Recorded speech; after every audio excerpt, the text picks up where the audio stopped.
अस्सलाम वालेकुम अगेन।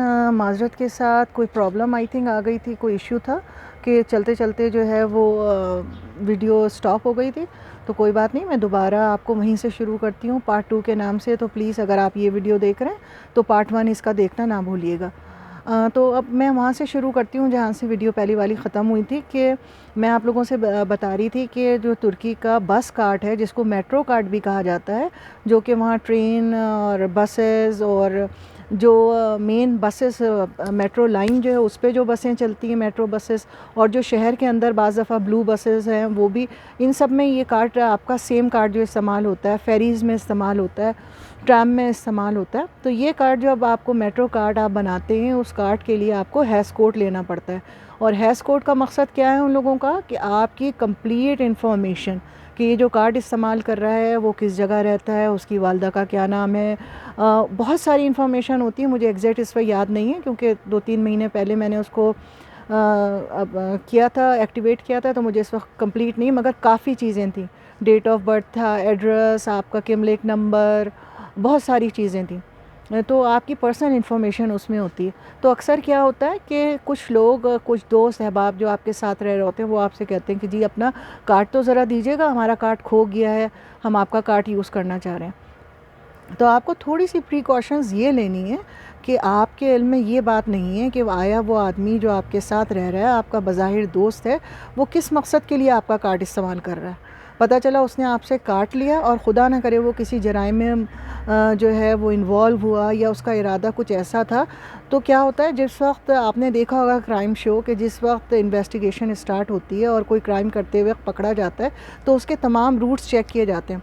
इस वक्त इतने बज के इतने मिनट पे वो यहाँ आया, फिर उसने वहाँ से ये बस का पार्ट्स जो है वो क्लिक किया, तो उसमें इंफॉर्मेशन तो सारी आपकी होगी, क्योंकि वो एक क्लिक से उनको पता चल जाता है कार्ड के साथ। या कार्ड वो कहीं गिर गया या किसी जगह पे खुदा ना करे उसने किसी गलत चोरी के लिए या कहीं इस्तेमाल किया और आपका कार्ड वहाँ ड्रॉप हो गया, तो वो तो इन्फॉर्मेशन सारी आपकी उसमें होगी ना।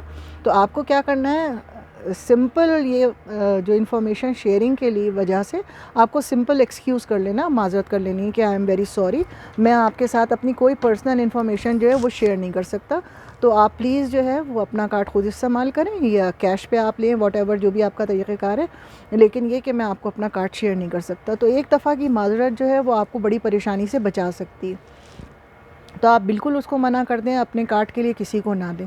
बिल्कुल इसी तरह जो है वो दूसरी अहम बात जिसमें आपकी तमाम इन्फॉर्मेशन होती है, वो आपका जो सिम कार्ड है, जो टेलीफ़ोन का कार्ड है, उसमें मौजूद होती है। तो बराए मेहरबानी अपना फ़ोन जो है वो भी किसी को इस्तेमाल करने के लिए ना दें, कॉल करने के लिए कि ज़रा आप बैठे हुए ज़रा देना तो मुझे किसी को मैसेज करना है, और वो आपके फ़ोन से किसी को मैसेज कर दें, वो मैसेज क्या है आपको नहीं पता, या ये कि वो कहें जी मैं अभी थोड़ी सी देर के लिए अपना फ़ोन तो देना, मुझे किसी से बात करनी। तो कोशिश ये करें कि जिसके ज़रिए, क्योंकि आप गैर मुल्क में बैठे हुए ना, आपको कुछ भी नहीं पता वहाँ का निज़ाम नहीं पता, वहाँ आप किसी को जानते नहीं हैं, किसी भी काम के लिए आपको ढेरों ढेर पैसे चाहिए हैं, किसी को लॉयर को करना है या कोई और खुदा ना करे परेशानी में आप पड़ गए। क्योंकि इसी तरह मैंने 3-4 वाक़यात वहाँ पे सुने हैं और मैं आपके साथ भी शेयर करना चाहती हूँ कि बज़ाहिर वो आपके दोस्त बनकर, आपके पड़ोसी बन के, आपके साथ बहुत अच्छी रवैये रख कर आपके साथ दोस्ती करते, उसके बाद आप एक दिन किसी भी बहाने से जो है वो आपके पास आके उन्होंने कहा कि जी प्लीज़ ऐसा है कि मेरा फ़ोन तो कहीं गिर गया, चोरी हो गया, और तो प्लीज़ ऐसा करो, मेरा तो कार्ड जो है किमलिक बनने गया हुआ है, मेरे पास कार्ड नहीं, तो अपने कार्ड से अपने किमलिक के नंबर से मुझे एक सिम दिलवा दो, तो जब मेरा कार्ड बनकर आ जाएगा रिन्यू होकर, तो मैं अपने नाम पे सिम ट्रांसफ़र करवा लूँगा। आप भी ये सोचते हैं कि भाई मैं तो 1-2 महीने से इसके साथ रह रहा हूँ, शेयरिंग पे रह रहा हूँ या कुछ भी, ये मैं आपको सच्चा वाक़या बता रही हूँ, ये कहानी नहीं मैं आपसे कह रही हूँ। तो वो उस बेचारे ने, लड़के ने ये कहा कि ये तो इतना अच्छा लड़का है, इसके साथ मैं शेयरिंग पे रहता हूँ, और कोई बात नहीं, अगर ये कह रहा है वाक़ई में इसका कार्ड गुम हो गया, अगर वो गया उसने उसको सिम दिलवा दी। ये वक्त गुज़र गया। 1-1.5 हफ़्ते के बाद की वाक़या है कि अचानक दरवाज़े पे दस्तक हुई। उसने दरवाज़ा खोला तो देखा पुलिस खड़ी हुई, और उसने उसका नाम पूछा पुलिस वालों ने, उसने कहा मेरा ये नाम है। बस उसी वक्त उसको पकड़ा और पकड़ के ले गए। अब वो बेचारा चीख रहा है क्योंकि ज़बान नहीं आती उसको तुर्किश, वो बात कर रहा है, बता रहा है, और वो समझ नहीं रहा है बेचारा, इतना परेशान। खैर किस तरह ट्रांसलेटर है, क्या हुआ, तो दूसरे दिन उसको ये पता चला कि उसको किस जुर्म में पकड़ा गया। उसको ये जुर्म है कि तुम जो हो वो लोगों को गैर कानूनी तौर पर सरहद पार करवाते हो, यानी कि स्मगलिंग में, जो ह्यूमन स्मगलिंग है उसमें तुम क्या कहना चाहिए, इन्वॉल्व हुए। तो उसने कस्में खाई कि नहीं भाई मैं तो इन्वॉल्व नहीं हूँ। उन्होंने कहा नहीं, ये देखो इसी नंबर से तुम्हारे नाम पे ये सिम है और इसी नंबर से ये फ़ोन आते हैं। फिर उसने रियलाइज़ किया कि ये अच्छा ऐसा हुआ, और वो खुदा का शुक्र है कि जो गैंग पकड़ा था उन्होंने जो रेड की थी उस रेट में और भी लड़के पकड़े थे, और उनसे जब मालूमात की तो उन्होंने ये सब बता दिया कि नहीं, ये इसका कार्ड नहीं है, इस लड़के से हमने दोस्ती के नाम पे लिया था, और हमारी तो वारदात का तरीक़ा यही है, हम दोस्तियाँ करते हैं, 15 दिन 20 दिन 25 दिन उस सिम को इस्तेमाल करते हैं जो हमने किसी के नाम की खुलवाई भी होती है, और उस पर जो हमें कारोबार करना होता है, किसी को धमकी देनी है, कोई काम करना है, और या किसी से सौदे तय करने हैं, वो कर लेते हैं। और जब हमारा काम हो जाता है तो हफ्ते 2 हफ्ते बाद हम उस सिम को पानी में फेंक देते हैं और फिर किसी से बहाना करके उसके नाम की सिम निकलवा लेते हैं ताकि हम पकड़े ना जाएं, या पकड़े जाएं तो वो फंसे, हम ना फंसें। तो वो बेचारा कितनी मुश्किल से फिर उसने लॉयर किए, फिर उसके दोस्त अहबाब थे, खुदा का शुक्र है उसने उनको बुलाया, और वो फिर क्योंकि वो साबित हो गया था तो उसको काफ़ी दिन के बाद जो है वो सारी इन्वेस्टिगेशन करने के बाद उसको छोड़ा। तो देखिए इतनी सी गलती से उसको कितनी बड़ी तकलीफ़ का सामना करना पड़ गया। तो एक छोटी सी गलती थी, एक बेचारे ने नेक नियति से की। बिल्कुल इसी तरह से एक बात का ये भी ख्याल रखें कि चलते फिरते आपके साथ आपके पड़ोसी, दोस्त, अहबाब या आपके साथ काम करने वाले, तो वो आप उन अगर वो आपसे पैसे मांगते हैं तो वो एक दफ़ा आप एक्सक्यूज़ कर लें कि सॉरी हम आपको पैसे नहीं दे सकते। क्योंकि हमारे साथ जो, मुझे भी ये वाक़या इसलिए पता है कि मेरे साथ जो लड़के और फैमिली के लोग गए थे तो वो भी डेली वेजेस पे जाते थे जॉब करने के लिए। तो वो आके बताते थे कि उस लड़के ने मुझे आके बताया कि जी आपको पता है आंटी ऐसा-ऐसा मेरे साथ हुआ। तो मैंने कहा क्या हुआ? तो कहती मेरे साथ एक लड़की काम करती थी, फ़ॉरेनर थी, इंग्लिश स्पीकिंग। तो उसने बेचारी ने जिस दिन हमें सैलरी का डे था, क्योंकि अगर आप डेली वेजेस पे काम करते हैं ना तो आपको वीकली सैलरी वहाँ पे मिलती है कैश। तो वो कैश उसका सैलरी वाला डे था, वो लड़की उसके पास आई कि मुझे $150-200 कम लीरा कम पड़ रहे हैं, तो मुझे दे दो, और नेक्स्ट पे स्टब जब मिलेगा तो मुझे घर का किराया देना, मैं तुम्हें वापस कर दूँगी। तो वो बेचारे ने पहले तो सोचा, फिर उसने कहा चलो कोई बात नहीं मैं दे देता हूँ, बेचारी लड़की है, परेशान होगी, किससे मांगेगी। उसने पैसे दे दिए। तो अब नेक्स्ट वीक पे जब दोबारा सैलरी मिली तो उसने कहा कि भैया मैंने तुम्हें पैसे दिए थे, मेरे 150-200 लीरा जो भी हैं वो वापस करो। तो वो आगे से इतनी बदतमीज़ी करने लगी। उसने कहा भाई कौन से पैसे? उसने कहा तुमने मुझसे पैसे लिए थे, मेरा पे स्टब था, मैंने कैश तुम्हें दिए। वो कहती है नहीं खबरदार, तुम मुझे ब्लैकमेल कर रहे हो, मैं जाके तुम्हारी कंप्लेन कर दूँगी, कोई पैसा मेरा तुम्हारे पास नहीं है। तो अब वो बेचारा परेशान कि मेरे तो 200 लीरा थे, मिले ही मुझे इतने कम पैसे थे, मैंने सब उसको दे दिए थे हमदर्दी में। तो इस तरह की भी बातें होती हैं। आपको नहीं पता कि जो आपसे पैसे मांग रहा है वो तो खैर 150-200 ही ले रहा थे। हो सकता है किसी से आपकी दोस्ती हो और आपके पास पैसे हों, आप समझे बेचारा परेशानी में, एकदम से वो अपनी परेशानी बयान करे और आप कहें चलो कोई बात नहीं, अभी मैं देता हूँ, कल वापस कर दूँगा। आपको नहीं पता कि वो परमानेंट वहाँ रहने वाला है या वो कहीं आगे निकलने का इरादा करता है, रातों रात वो कहीं दूसरी जगह गायब हो जाए, या ये कि विज़िट वीज़े पे आया हुआ था वो वापस जा रहा है। आप कहाँ ढूंढते फिरेंगे उसको अपने सामान के साथ।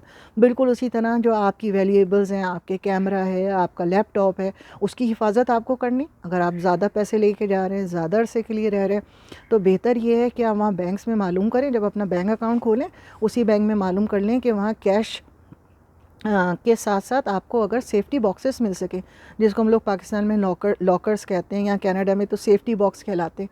अब मुझे ये इल्म नहीं है कि वहाँ बैंक में, वहाँ तुर्की में क्या कहते हैं, मगर इसी तरह का कोई नाम वहाँ पर भी होगा। तो अगर वो आप ले लेते, मामूली सी फ़ीस होगी, मगर आपकी इंपॉर्टेंट डॉक्यूमेंट्स, आपकी ऐसी चीज़ें जिसको आप समझते हैं कि उसको वहाँ सेव कर सकते हैं, तो वो वहाँ रख सकते हैं आप। क्योंकि ये चीज़ें जब गैर ममालिक में होते हैं आपको नहीं पता होता। और इसके अलावा जो है एक ये भी बहुत देखने में आई है बात कि अभी तो गर्मियाँ नहीं शुरू हुई हैं, जैसे ही गर्मियाँ शुरू होंगी हालात बेहतर होंगे तो लोग सोशल मीडिया पे एड्स ऑन कर देते हैं कि जी हमने गाड़ी को हायर किया है, कार रेंट अ कार ली है, या ये कि हमारे पास ख़ुद गाड़ी है और हम लोग बुरसा जा रहे हैं, लॉन्ग ड्राइव पे जा रहे हैं, घूमने के लिए जा रहे हैं किसी दूसरे शहर में, हमें कंपनी चाहिए। तो बहुत मुमकिन है कोई लड़की ये इश्तिहार दे, या कोई लड़का जो है वो बड़ी अच्छी सी तस्वीर लगाकर और इश्तिहार दे दे कि जी मुझे जो है वो पार्टनर चाहिए घूमने के लिए, मैं जा रहा हूँ। या ये कि वो कहें कि जी हम ये प्रोग्राम बना रहे हैं, मैं अकेले घूमना चाहता हूँ, बुरसा जाना चाहता हूँ, तो बहुत सारे कम पैसों में जो हम लोग 5 का ग्रुप बना लेंगे, 4 का, हम मुझसे कांटेक्ट कीजिए। तो किसी भी अननोन पर्सन से जिसको आप पहले से नहीं जानते, इवन अगर थोड़ी बहुत भी मुलाकात है, तो आपको भरोसा नहीं करना है, ना उसके साथ कोई किसी लंबे रूट का प्रोग्राम बनाना है। आपको नहीं पता गाड़ी उसने हायर कर ली और उसके बाद वो गाड़ी के साथ बिठा के आपको कहाँ लेके जाता है, आपको नहीं पता ना, आपको रास्ते पता है, चलती गाड़ी से आप उतर सकते। तो चाहे लड़का हो चाहे लड़की हो, कोई किसी पे एतबार वहाँ नहीं करना है। गैर मुल्क में रहते हुए अपना आपको बहुत ख्याल रखना है। दूसरी वो अहम बात ये जो है कि जिस वक्त हम कोई ख़बर ऐसी देखते हैं तो हमको प्लीज़ प्लीज़ प्लीज़, ये मैं पहले भी रिक्वेस्ट कर चुकी हूँ कि पाकिस्तानी और शहरियत के साथ जो है वो ये बातें नहीं किया करें। आप लोग डिस्कस नहीं किया करें, पाकिस्तानी ऐसे हैं, ये तो ये कर रहे हैं, पाकिस्तानी ने तो ये कर लिया। ये बहुत शर्म की बात है हमारे और आपके लिए। कल को क्या होगा, हमें और आपको जब वहाँ जाना होगा, रहना होगा या इवन घूमना होगा, तो जब दूसरे ममालिक के लोग अपने मुल्कों में वापस जाएंगे तो वो क्या कहेंगे कि भाई हमने वहाँ ये देखा, इस कौम के लोग बहुत है क्राइम करते। तो आप ये कह सकते हैं, क्योंकि मैंने पहले भी जैसे कहा, ये एक फ़र्द वाहिद का अमल है, ये किसी कौम या मज़हब का नहीं है एटीट्यूड कि आप उनके नाम से कह दें जी पाकिस्तानी तो क्रिमिनल्स हैं, या अफ़गानी जो हैं वो क्रिमिनल हैं, या इराक़ी जो हैं वो क्रिमिनल। नहीं नहीं, आपको कोई नाम नहीं लेना है, कोई किसी मुल्क की शहरियत का नाम नहीं लेना, और ख़ुसूसन अपने मुल्क की तो बुराई बिल्कुल भी नहीं करनी है। देखिए, जब तक हमें हमारा और आपके दरमियान एका नहीं होगा तो हम अपना क्या पोर्ट्रे करेंगे कि हम लोग कौन हैं। अब देखिए, मैं वहाँ पर थोड़े से दिन के लिए गई थी रेंट पे, जहाँ हम लोग रहे थे, तो जो मालिक मकान था उसका बेटा 9th क्लास में वहाँ पे पढ़ता था। तो वो जब हमारी मुलाकात हुई, अच्छा भाई तुम आप कनाडा से आई हैं? हाँ हम ऐसे हैं, ये वो। मेरी अम्मी से बहुत, माँ को बहुत अहमियत दे रहे हैं, मेरी बहन से बहुत, बहुत अच्छा शरीफ सा आदमी था, बच्चे थे उसके। तो उसने कहा प्लीज़ तुम कनाडा से आई हो, मेरे बच्चे को इंग्लिश सिखा दो। तो मैंने कहा ठीक है कोई बात।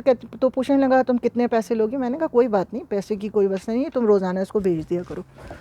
तो आप यकीन करें, मैं जितना अरसे भी वहाँ पे रही हूँ, अगर मैंने उसको 7:30 बजे शाम का टाइम दिया था ट्यूशन का, तो मैं किसी भी जगह घूमने गई भी होती थी, कहीं आउटिंग के लिए गई भी होती थी, डाइन आउट के लिए गई भी होती थी, मैं 7 बजे घर पे होती थी। तो मेरी अम्मी बहुत नाराज़ होती थी, माँ थी ना, परेशान होती थी कि भाई तुम तो यहाँ घूमने आई हो, फिरने आई हो, अपने काम करने आई हो, बग़ैर पैसे के तुम तो ऐसे ट्यूशन पढ़ा रही हो कि जैसे तुम्हें पता नहीं कितना पैसा मिल रहा है। ना तुम घूमती हो, तुम्हारी टेंशन ये होती है, और फिर घंटे 1.5 घंटे उस बच्चे के साथ सरमगज़नी करना। पहले मैं ट्रांसलेटर, अपने जो मेरा वाईफाई था उसको मैं यूज़ करती थी, अपने आवर्स जो थे, अपना इंटरनेट के पैसे ज़ाया करती थी, उससे ट्रांसलेट करती थी, फिर उसको उसकी लैंग्वेज में समझाती थी, फिर उसको सिखाती थी इंग्लिश के, फिर दूसरे दिन उसके टेस्ट लेती थी। नॉट अ सिंगल पेनी, एक पैसा नहीं मैंने ख़रीदा। लेकिन ये अमल मैंने क्यों किया? लोग मुझसे पूछते थे वहाँ पे, जो दूसरे मेरे दोस्त अहबाब आते थे, ये मेरी खुसूसन वालदा। मैंने कहा अम्मी देखिए, हमें इनको ये बताना है कि बहैसियत मुसलमान पाकिस्तानी हम लोग कैसे हैं। आइंदा जब जब भी ये किसी पाकिस्तानी से मिले ना, तो उनके जहन में एक ऐसा तसव्वुर हो कि वो हमारे लिए सिर्फ़ अच्छे अल्फाज निकालें। तो मैंने सारे पाकिस्तानियों को रिप्रेजेंट किया कि कल को वो ये ना कहें कि अल्लाह ये पाकिस्तानी तो ऐसे होते हैं। वो हमेशा ये कहें भाई पाकिस्तानी से अच्छा तो कोई है ही नहीं। 1.5-2 घंटे का फ्री इंग्लिश का ट्यूशन जो मेरे बच्चे को, उसने जितने अरसे भी मैं रही, 2-3 महीने 4 महीने उस घर के अंदर, हम जितने देर भी रहे, मैंने उस बच्चे को पढ़ाया, और अपना अपना पैसा, अपना टाइम, हर चीज़ दे के। तो ये बहुत बड़ी बात होती है कि आप ऐसी यादें छोड़ कर जाएँ कि वो हमेशा आपकी यादों के साथ अच्छे नाम से आपको याद करें। या ज़िंदगी में तो सभी एक दूसरे को याद करते हैं, बात करते हैं, लेकिन ये कि आपका नाम अच्छा होना चाहिए ना। अब आप ये हर एक को बता रहे हैं कि पाकिस्तानी ऐसे हैं, पाकिस्तानी तो क्राइम करते हैं, पाकिस्तानी तो धोखेबाज हैं, पाकिस्तानी तो ये करते हैं, तो ये कुछ अच्छी बात नहीं है, ठीक है। अच्छा, दूसरी बात, एक इसी से रिलेटेड एक बात अहम मुझे आप लोगों से और करनी है कि वो ये है कि जो आप लोग जब घर आप लोग लेते हैं किराए पर या ख़रीदते हैं, तो वहाँ तरीक़ेकार क्या, एक तो घर है जो अपार्टमेंट्स जो कि टावर्स होते हैं, तो उसमें क्या होता है, पहले सिक्योरिटी होती है, आप सिक्योरिटी पे जाते हैं, वो आपका नाम पूछता है, पहचानता है, आपको अंदर जाने देता है। फिर जब आप अंदर जाते हैं तो आपके घर के बाहर भी जो है वो सिक्योरिटी लॉक्स लगे हुए होते हैं, उमूमन जिसको हम डिजिटल लॉक्स कहते हैं। तो उस पर एक पासवर्ड नंबर है आपका, जो भी 4 डिजिट्स 5 डिजिट्स का, वो आप देते हैं, नंबर पंच करते हैं और आप अंदर चले जाते हैं। बिल्कुल इसी तरीके से जो बिल्डिंगें महल्ले के अंदर, यानी सड़क पे कोई अपार्टमेंट बिल्डिंग है, 6 मंजिला, 8 मंजिला, 5 मंजिला, तो उनमें भी क्या तरीक़ेकार होता है कि जो मेन डोर उसका है, उसके ऊपर डिजिटल जो लॉक है, सिक्योरिटी लॉक, वो लगा हुआ होता है। उसके 6 डिजिट्स होते हैं, वो आपने याद कर लेने, और जितने लोग वहाँ रह रहे होते हैं उनको सबको पता होता है। या फिर अगर वो लॉक नहीं होता, ऑटोमेटिक लॉक नहीं होता, तो फिर वो आपको वहाँ की चाबी दे देते हैं, मेन गेट की। हर रहने वाले के पास 1 या 2 चाबियाँ होती हैं। तो आपका काम क्या है कि जब भी आप दरवाज़ा खोलने के लिए, मेन डोर के लिए खोलने के लिए जाएं तो इर्द गिर्द देखें। ऐसा तो नहीं आपके बराबर में कोई खड़ा हुआ है और वो आपको वॉच कर रहा है कि आप कौन सा नंबर प्रेस कर रहे हैं। ये बात मैं आपसे इसलिए कह रही हूँ कि जब हम लोगों ने नया नया जो है वो घर लिया था, और तो मैं पीछे थी, गाड़ी से सामान उतार रही थी, मेरी बहन पहले आगे गई, और वो जो बिल्डिंग है वो 6 फ्लोर की बिल्डिंग थी। तो उसका मेन डोर जो था उस पर 3 लड़के पहले ही से खड़े थे। 2 लड़के खड़े हुए थे, ऐसे लॉक पे हाथ रखे खड़े थे जैसे उसको खोलने वाले, और एक सफ़ेद गाड़ी में लड़का ब्लैक था, वो फॉरनर, वो गाड़ी के पास बैठा था। वो ये प्रिटेंड कर रहे थे, ये शो कर रहे थे कि वो उस लड़के की तरफ देख के कि ये लड़का आए तो हम तीनों एक साथ दाखिल हों, वो ये शो कर रहा था। मेरी बहन ने बेख्याली में, वो उसके हाथ में सामान वगैरह था, वो गई, उसने नंबर पंच किया। जैसे ही नंबर दरवाज़ा मेन खुला, वो दोनों लड़के अंदर घुस गए। तो जैसे ही वो पहले घुसे तो मैंने कहा इतनी देर से खड़े हुए थे, तो इसका मतलब ये था कि इनको पता था, पासवर्ड नहीं पता था, तभी इंतज़ार कर रहे थे कि कोई आए, हम उसके साथ इस बिल्डिंग में दाखिल हो जाए। तो मैं वहाँ बाहर ही खड़ी रही। मैंने इस तरह प्रिटेंड किया अपना फ़ोन निकाल के कि जैसे मुझे शक हो गया ना, और मैंने वो जो काला लड़का खड़ा हुआ था उसको मैंने घूरना शुरू कर दिया, और मैं घूम फिर के इस तरह से गई कि जैसे मैं उसकी तस्वीर खींच रही हूँ। मैंने ये शो किया कि जैसे मैं गाड़ी की तस्वीर खींच रही हूँ, और जो क्या कहते हैं गाड़ी की नंबर प्लेट जो है उसकी तस्वीर मैं खींच रही हूँ। तो वो लड़का मुझे थोड़ी सी देर देखता रहा, उसको भी अजीब सा हुआ कि ये तस्वीर क्यों खींच रही हैं। और थोड़ी वो फिर अंदर खड़े हुए जो लड़के थे उन्होंने चीख के बुलाना शुरू किया तीसरे लड़के को, वो अंदर आओ। लेकिन वो लड़का डर गया जो बाहर था ना, ब्लैक फॉरनर जो था, उसने कहा मैं अंदर नहीं आ रहा हूँ। और क्या कहते हैं, वो अंदर नहीं गया, और आई थिंक ये आवाज़ इसकी, जस्ट अ मिनट, हाँ, वो अंदर नहीं गया, वो बाहर ही खड़ा रहा नंबर। और उसके बाद उसने पता नहीं आपस में एक दूसरे को क्या इशारा किया, वो दोनों लड़के भी वापस आए, उस गाड़ी में बैठे, और ये जा वो जा। और ज़ाहिर बात है अगर वो उस घर में होते या कोई और प्रॉब्लम होता तो वो अंदर जाते ना, ऐसा कैसे हो सकता था कि वो तीनों के तीनों बाहर निकल गए। तो फिर मुझे अंदाज़ा हुआ कि नहीं, ये सब चीटिंग कर रहे थे, ये किसी ना किसी तरीके से जो है ये कोई फ्रॉडेंट थे। ये चाह रहे थे कि अंदर जो है वो हम चले जाएं, कोई भी दरवाज़ा खोले और हम अंदर चले जाएं। तो इस तरह की छोटी छोटी बातें होती हैं, उसका आपको ख्याल रखना है। अगर आपने ख्याल नहीं रखा तो फिर होना यही है कि आप परेशान होंगे और किसी बड़ी वारदात में जो है वो पड़ सकते हैं। खुदा न करे आपके साथ ही जाके कोई गन निकाल दे, कोई आपसे कोई और मसला कर ले, तो आप बेबस हैं, किसी नई जगह पर आप हैं। तो ये छोटी छोटी बातों का आप ख्याल रखें अपना, और इंशाअल्लाह ताला उम्मीद यही है कि अगर अपना भी ख्याल आप रखेंगे और दूसरों का भी रखेंगे, आँख ना और कान दोनों खुले रखिए, तो उम्मीद तो यही है कि इंशाअल्लाह ताला इन सारी चीज़ों से आप बच सकते हैं। आई हैव नो आइडिया कि इसमें स्क्रीन आ रही है पूरी कि ब्लैक हो गई है। ठीक है, तो अपना बहुत ख्याल रखिएगा, और इंशाअल्लाह ताला फिर मैं बाद में नई वीडियो जो है वो अपलोड करूँगी, जिसके बारे में मज़ीद आप लोगों को बताऊँगी। अपना बहुत ख्याल रखिएगा, और इंशाअल्लाह ताला अब तो मुलाकात आप लोगों से ईद के बाद ही होगी। एक बात मैं ये सोच रही थी कि मैं कोई अच्छी सी रेसिपी जो है वो डाउनलोड करूं, तो देखिए इंशाअल्लाह ताला ईद के मौके पे अगर आप लोगों को किसी चीज़ की रेसिपी चाहिए है, कि मीठे की कोई शीर खुरमा है, सवैयाँ हैं, पुडिंग्स और खीर, और कोई भी चीज़ ऐसी शाही टुकड़े जो आप चाहते हैं, तो मुझे खुशी होगी आप लोगों के साथ अपनी रेसिपीज़ शेयर करने के लिए इंशाअल्लाह ताला। तो अपना बहुत ख्याल रखिएगा, और अगर समझते हैं आप लोग कि ये जो है वो इन्फॉर्मेटिव आप लोगों को लगती है वीडियो, तो प्लीज़ इसको लाइक और शेयर ज़रूर कीजिएगा, ताकि दूसरे लोग भी इससे फ़ायदा उठा सकें। ठीक है, अपना बहुत ख्याल रखिएगा। अल्लाह हाफ़िज़।